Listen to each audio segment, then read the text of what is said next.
Vamos então dar sequência. Nós limpamos o history do objeto. Tem como nós também limparmos aqui, e é interessante, as posições, tá joia? Escala e rotação do objeto. Como que eu faço isso? Aqui em Edit, nós vamos ter aqui então algumas configurações, né, para que nós possamos aí trabalhar essas propriedades. Nós vimos aqui em Delete by Tab, eu apaguei então a história ali, né, do meu objeto. Até coloquei aqui na minha área na minha barra de ferramentas, né, essa opção ali inserida. Antes de trabalhar a remoção desses parâmetros, eu vou fazer o seguinte, eu vou simplesmente aumentar um pouquinho esse meu objeto, pego aqui a ferramenta de escala, né, e escalando aqui a partir do centro, ó, deixa eu visualizar de baixo, porque você vai ver que ele já vai criar ali um volume, mais ou menos esse tanto aqui, foi meio muito, esse tanto aqui eu acho que está ideal, está tranquilo ali, nós já temos então ele um pouco aumentado. Esse tanto aqui tá bom. Na verdade, eu vou até dar um Ctrl Z. Eu vou fazer o seguinte, eu vou primeiro, vou deletar então essas informações, porque depois eu aumento. Quando eu precisar do valor, já tem o valor exato ali. Vamos lá, Modify. Como nós vamos usar mais vezes essa informação do Freeze Transformation, eu vou pressionar o Ctrl e o Shift e vou clicar sobre ela para que ele seja inserido aqui para mim. Quando eu clico nele, perceba aqui então o que acontece, porque eu estava tentando explicar. A posição, rotação, tudo foi para 0. Só a escala que vai para 1, tá? Já de acordo com o que eu aumento aqui, ele dobra o tamanho dela, 1, 2 e assim por diante. Fica muito mais fácil de você trabalhar. Se eu aumentar com a ferramenta, igual eu estou fazendo aqui, eu estava fazendo e parei, vou fazer novamente, ó, ele então acrescenta um pouco ali, né, naquele valor. Fica mais fácil até mesmo para vocês, por exemplo, seguir, né, o mesmo tamanho aqui que eu estou seguindo, a mesma posição. Então facilita aí. Vou deixar ali, por exemplo, 1.68.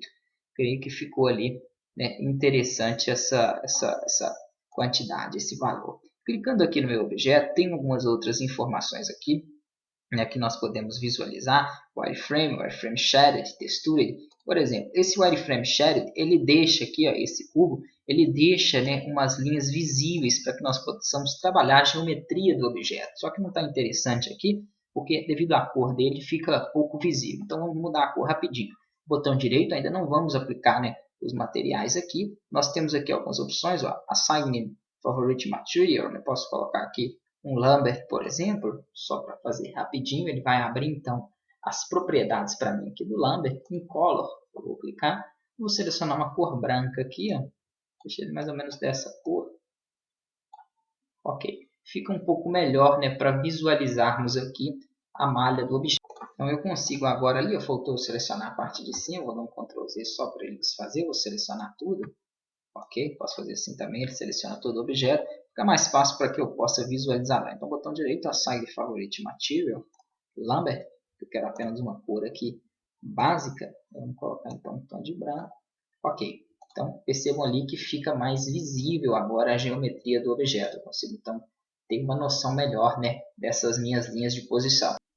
Então aqui nós vamos fazer essa parte do pico dele aqui acima, né? Para isso nós vamos precisar de utilizar aqui uma extrusão, né? Com a ferramenta de mover também dá para trabalhar. Eu vou selecionar, né, nessa cópia que nós fizemos aqui, somente as arestas dela, então Edge, posso dar um duplo clique aqui, ele já seleciona todas para mim do lado.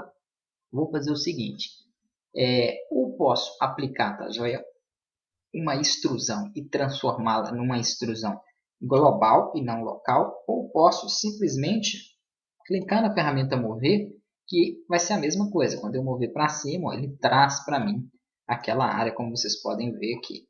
Deixa eu ver mais ou menos o tamanho, seria esse aqui. Eu vou ter que também trazer para dentro, para depois ter uma noção melhor do tamanho. Então, vou pegar a ferramenta de escala e escalonar para dentro aqui. Ó. Deixa eu visualizar lá, mais ou menos essa proporção. Acho que ficou um pouco pequeno. Vamos visualizar aqui. Deixa eu abrir a imagem. Acho que é mais ou menos isso mesmo. Acho que a altura aqui tá beleza. Eu posso pressionar a tecla F, tá joia? Para ele focar na área onde eu tenho a seleção. E aqui, basicamente, eu vou dar um outro extrude. Deixa eu fechar só mais um pouquinho. Ok. Vou dar um outro extrude. Vou deixar agora local mesmo, puxar um pouquinho para fora. Vou dar novamente um outro extrude, posso ser posicionando a tecla G, vou puxar agora para dentro aqui, ó, fazendo então essa parte do bico, né, que é esse topo aqui acima dele, ó, que é mais ou menos aquilo ali, né, que nós temos. Eu só preciso agora então afinar ele aqui um pouco mais, ó. Perfeito. Então aqui nós temos a parte do topo, né, já previamente aí criada.